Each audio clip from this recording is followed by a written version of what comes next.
Selanjutnya kepada Dr. Honoris Causa Letnan Jenderal TNI Doni Monardo, saya persilakan untuk menyampaikan pidato ilmiah berjudul Model Tata Kelola Sumber Daya Alam dan Lingkungan.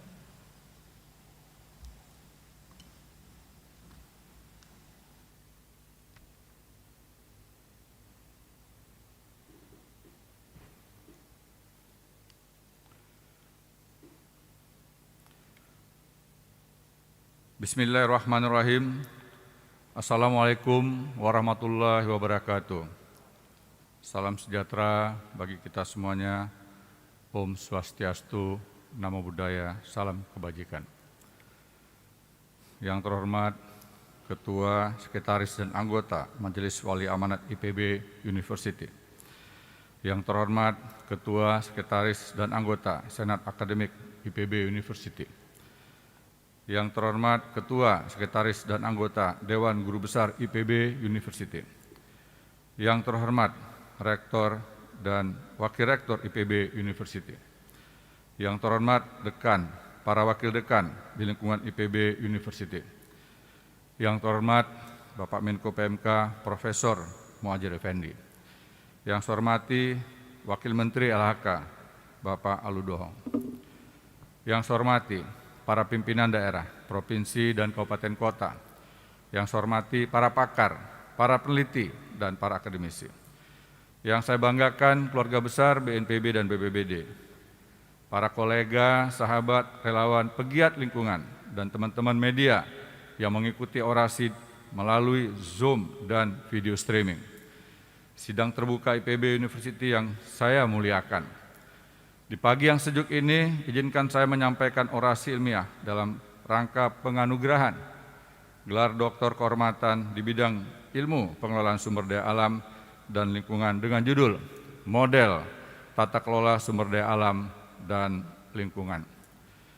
Hadirin yang saya muliakan, marilah kita mengucapkan rasa syukur kehadirat Allah Subhanahu wa Ta'ala, Tuhan yang Maha Esa, karena kita masih diberikan kesempatan untuk hidup dan bernapas dari oksigen yang dihasilkan oleh tanaman di sekitar kita.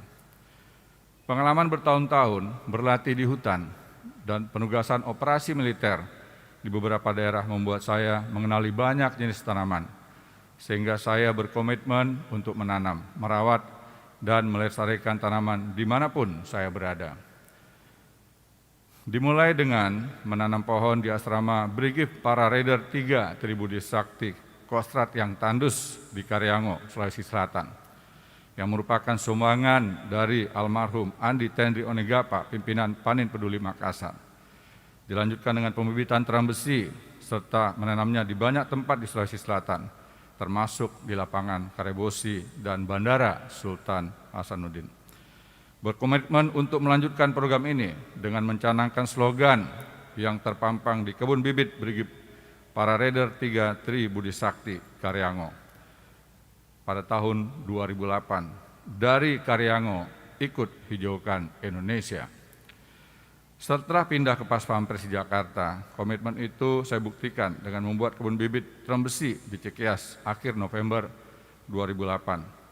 Dan pada peringatan Hari Kemerdekaan Republik Indonesia 17 Agustus 2009, bibit terang besi dibagikan di Istana Merdeka. Selanjutnya, tahun 2010, saya mengembangkan kebun bibit di Lancamaya. 100.000 bibit terang besi ditanam di Bogor, Cianjur, dan Sukabumi, dan DKI, serta termasuk di sepanjang Jalan Kota Kudus, Jawa Tengah. Kemudian 100.000 bibit sengon dibagikan secara gratis kepada masyarakat, termasuk warga terdampak erupsi Gunung Merapi di Yogyakarta dan Jawa Tengah. Setahun kemudian saya mendirikan Paguyuban Budiasih di Sentul di lahan pinjaman milik almarhum Ketut Mas Agung. Budiasih kependekan dari budidaya terang besi, nama pemberian Bapak SBY, Presiden Republik Indonesia saat itu. Sampai hari ini, Paguyuban Budiasih telah memproduksi lebih dari 20 juta pohon, terdiri dari 150 jenis pohon, termasuk tanaman langka, yang dibagikan ke berbagai daerah, termasuk Timor Leste. Beberapa pejabat tinggi negara dan kepala daerah sempat berkunjung ke kebun bibit Budiasi, termasuk Bapak Joko Widodo saat menjabat Gubernur DKI Jakarta pada Januari 2014. Tahun 2017, ketika Presiden Jokowi berkunjung ke Maluku, beliau sempat menyinggung soal kebun bibit. Saya melaporkan bahwa kebun bibit masih ada, bahkan sudah berkembang. Bapak Presiden juga meminta saya membuatnya di Maluku. Hadirin yang saya hormati, saya ingin menggarisbawahi mengapa saya tertarik dengan Terembesi. Ketika bertugas di Pas Pampres mulai tahun 2001, dari era kepemimpinan Presiden Gus Dur, Ibu Megawati, hingga Bapak SBY, saya banyak berkunjung ke berbagai daerah. Saya amati di sekitar bangunan pemerintah peninggalan Belanda, setidaknya ada 3 jenis pohon, yaitu Terembesi, Asem, dan Beringin. Diperkuat dengan hasil penelitian Dr. Endes Endahlan, dosen Fakultas Kehutanan IPB, yang mengatakan bahwa pohon terembesi adalah penyerap polutan terbaik. Satu pohon terembesi yang lebar kanopinya mencapai 15 meter, mampu menyerap polutan gas CO2 sebanyak 28,5 ton per tahun. Pohon ini termasuk jenis tanaman daihat, dapat tumbuh di tempat yang tandus dan di tempat yang lembab atau basah, di daerah tropis yang tumbuh hingga ketinggian 600 meter di atas permukaan laut. Oleh sebab itu, sangat cocok untuk penghijauan di kota. Selain Terembesi, saya juga membudidayakan pohon endemik langka Indonesia lainnya seperti ulin, eboni, torem, palaka, rau, cendana, dan pule yang sudah sulit ditemukan.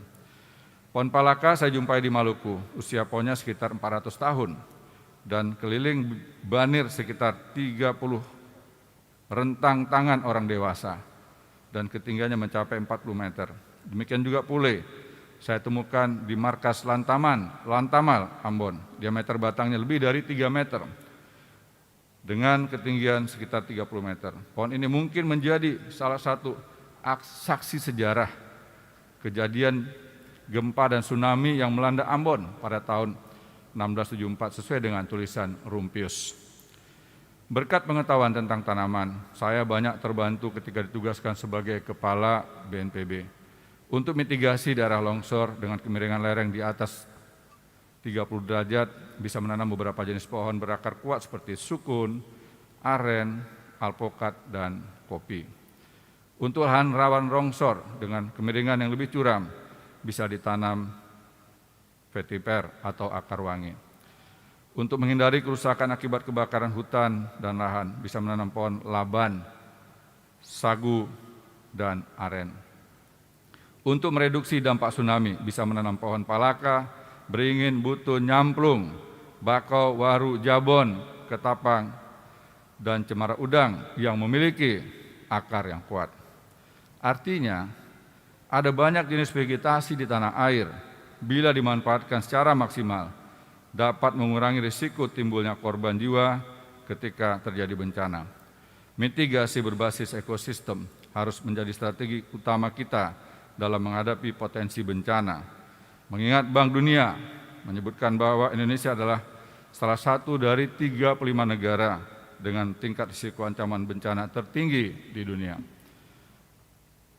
Hadirin peserta sidang terbuka yang mulia, sesaat sebelum berangkat ke Maluku untuk menjadi Pangdam 16 Patimura, saya dipesan oleh Menteri LHK, Ibu Siti Nurbaya, agar bisa membantu mengatasi kerusakan lingkungan akibat penambangan emas liar di Gunung Botak, Pulau Buru, Maluku. Langkah-langkah yang saya lakukan adalah meminta tim Kesdam 16 Patimura di bawah pimpinan Kolonel Dr. Agus untuk mengambil sampel ikan dan biota laut di Teluk Kayelip, Pulau Buru. Hasilnya, beberapa sampel ditemukan kadar merkuri dan sianida yang melampaui ambang batas. Saya juga meminta dilakukan pemeriksaan darah terhadap warga di sekitar Gunung Botak dan di lokasi pengolahan tambang merkuri di negeri Iha dan negeri Luhu, Seram bagian barat. Hasilnya, sebagian besar penduduk yang diambil darahnya juga memiliki kadar merkuri melampaui ambang batas. Di sekitar Gunung Botak, sejumlah ternak mati seperti kambing, kerbau, sapi, bahkan hewan peliharaan seperti anjing. Termasuk laporan ditemukannya buaya mati di sungai dan pantai. Saya juga mendapatkan laporan bahwa lebih dari 2.500 orang meninggal akibat longsor dan pertikaian selama periode 2010 sampai dengan 2015. Sampai akhirnya Gunung Botak berhasil ditutup pada tanggal 14 November 2015 berkat kerjasama tim dari KLHK, Pemda, Polda, dan masyarakat serta teman-teman media. Saya juga melaporkan pada Presiden Jokowi tentang bahaya merkuri bila dibiarkan. Sebab limbah merkuri bermuara ke laut, ikan dan biota laut lainnya akan tercemar dan tentunya mengakibatkan mereka yang mengkonsumsi akan terganggu kesehatannya dalam jangka panjang.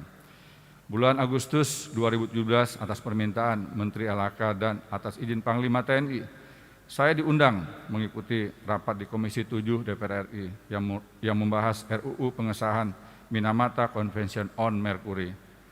Indonesia merupakan salah satu negara yang ikut menandatangani Konvensi Minamata pada 10 Oktober 2013 di Jepang bersama 128 negara lainnya. Hanya saja saat itu kita belum meratifikasinya. Saya hadir sebagai satu-satunya perwira militer aktif dan memberikan masukan dengan menyampaikan hasil penelitian yang kami lakukan dan dampak penggunaan merkuri terhadap masyarakat. Akhirnya pada tanggal 13 September 2017, pemerintah Indonesia meratifikasi Konvensi Minamata melalui Undang-Undang Nomor 11 Tahun 2017 tentang pengesahan Minamata Convention on Mercury. Hadirin yang saya muliakan, ada kalimat "the hungry man becomes angry man". Artinya, orang lapar akan mudah marah. Sehingga saya melakukan strategi penyelesaian konflik melalui keseimbangan pendekatan kesejahteraan atau prosperity approach dan pendekatan keamanan atau security approach. Masalah kesejahteraan dapat berdampak pada ketidakstabilan sosial dan keamanan. Inilah yang menjadi salah satu akar konflik berkepanjangan di Maluku. Berbagai upaya rekonsiliasi dan deklarasi damai telah dilakukan, namun tak lama setelah deklarasi damai, konflik kembali terjadi.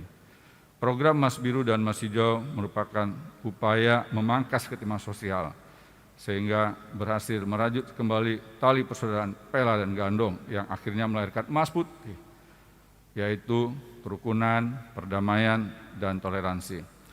Program Mas Biru pernah ditinjau langsung oleh Bapak Presiden Jokowi pada tanggal 9 Februari 2017 di atas Keramba Jaring Apung, Teluk Ambon.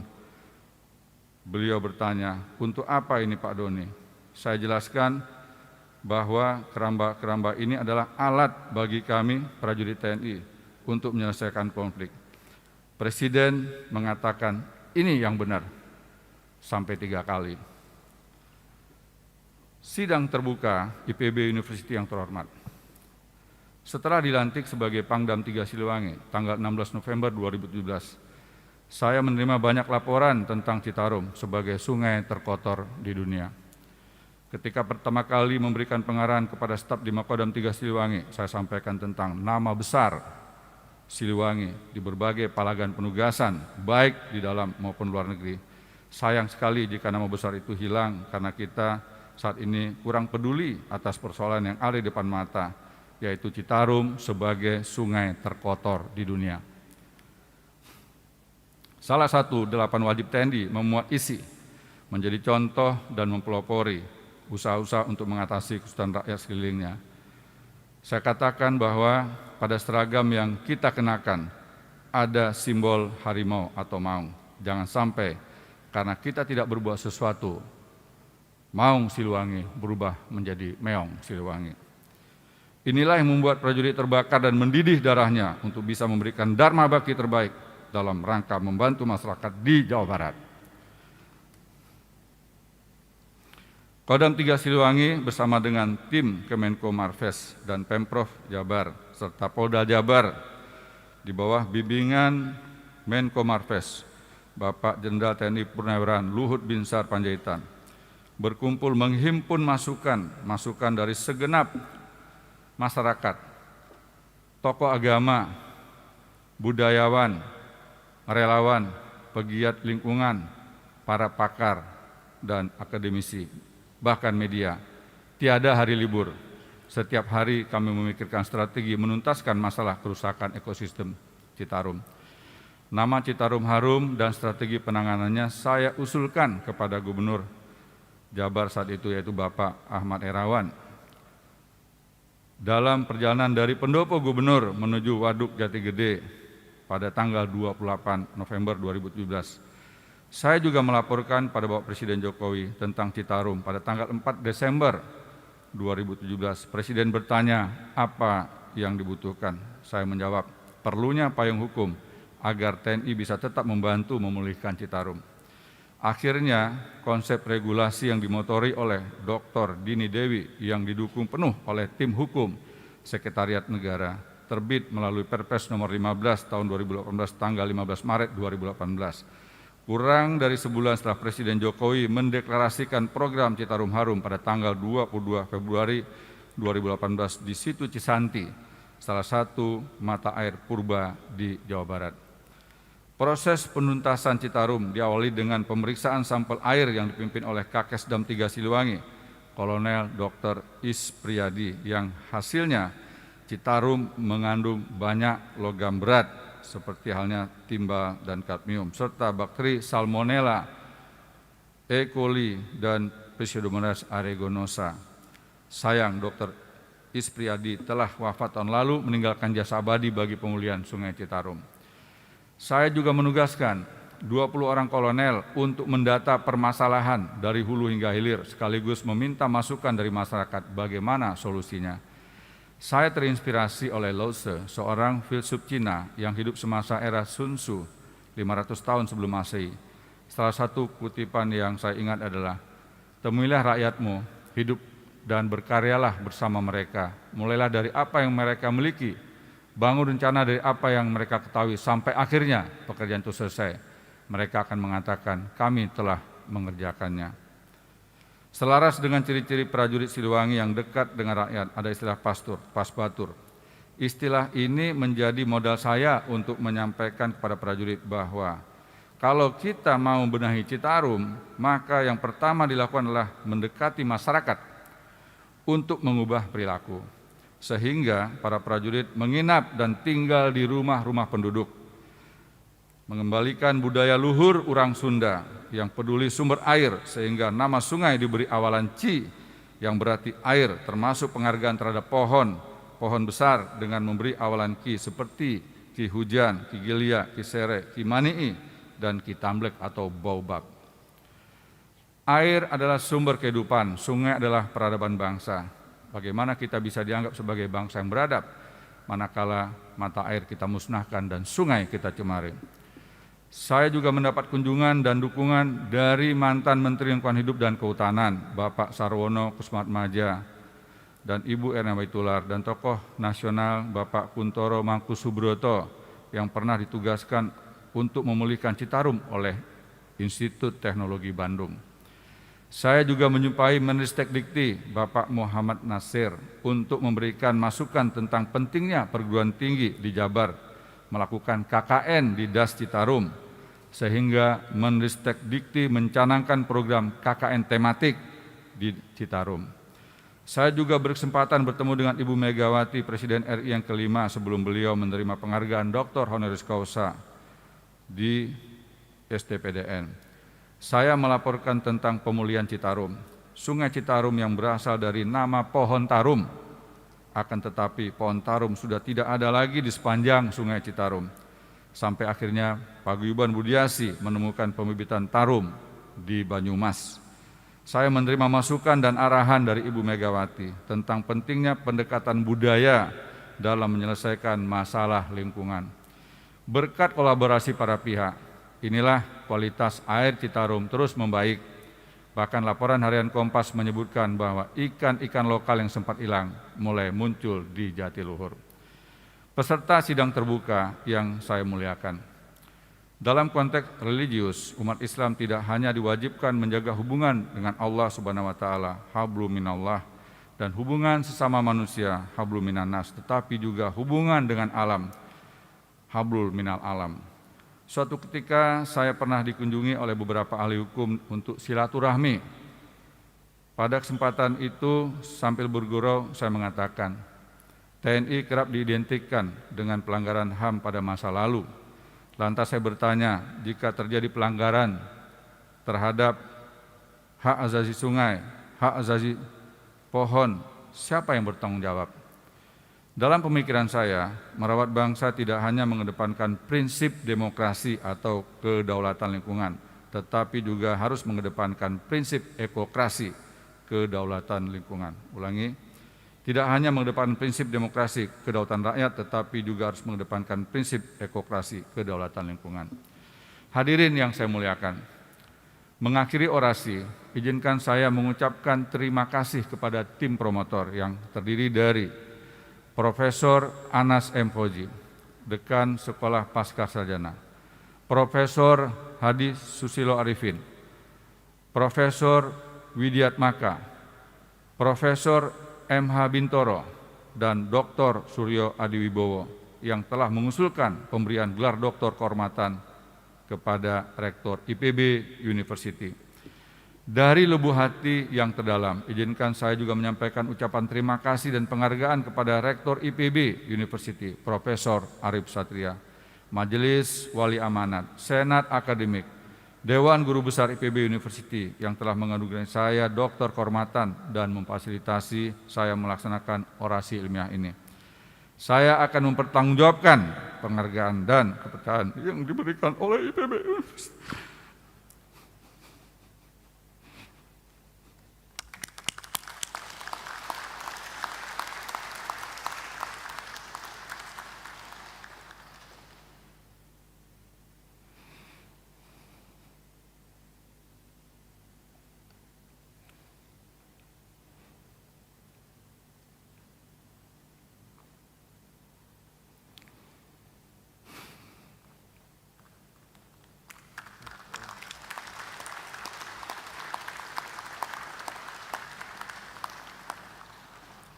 Saya akan mempertanggungjawabkan penghargaan dan kepercayaan yang diberikan IPB University kepada saya. Gelar doktor kehormatan ini menjadi energi baru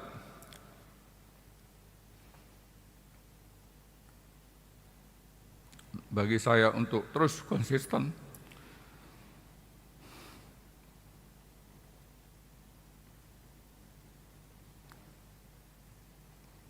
membantu menyelamatkan lingkungan dan sumber daya alam Indonesia.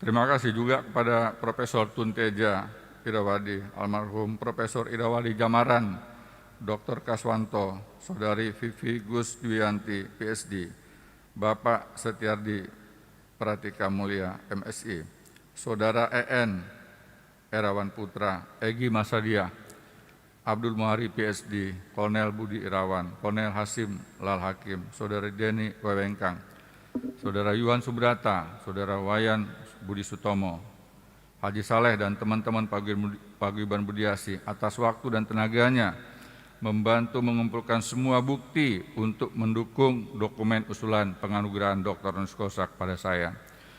Terima kasih kepada keluarga besar Brigip Para Raider 3 Tribudi Sakti Kostrad Karyango, keluarga besar Korem 061 Surya Kencana, keluarga besar Kopassus, keluarga besar Pas Pampres, keluarga besar Kodam 16 Patimura, keluarga besar Kodam 3 Siliwangi, keluarga besar Wantanas, dan keluarga besar BNPB dan BPBD. Terima kasih yang sangat spesial kepada istri tercinta Santi Arfiani, anak-anak, menantu yang terus mendukung saya dalam setiap penugasan dimanapun saya berada. Terakhir, terima kasih kepada seluruh panitia orasi ilmiah Doktor Kehormatan ini yang diketahui oleh Dr. Nur Hayati, Direktur Administrasi Pendidikan dan Penerimaan Mahasiswa Baru IPB dan tim. Akhir kata, jika masih ada kekurangan pada diri saya mohon maaf sebesar-besarnya kepada hadirin sekalian, baik yang hadir di sidang terbuka ini maupun saudara-saudara yang hadir melalui virtual yang tidak bisa saya sebutkan satu persatu. Salam tangguh, salam kemanusiaan, kita jaga alam, alam jaga kita. Sekian, wabillahi taufiq wal hidayah. Wassalamualaikum warahmatullahi wabarakatuh. Salam, Om Santi, Santi, Santi Om. Namo Buddhaya, salam kebajikan.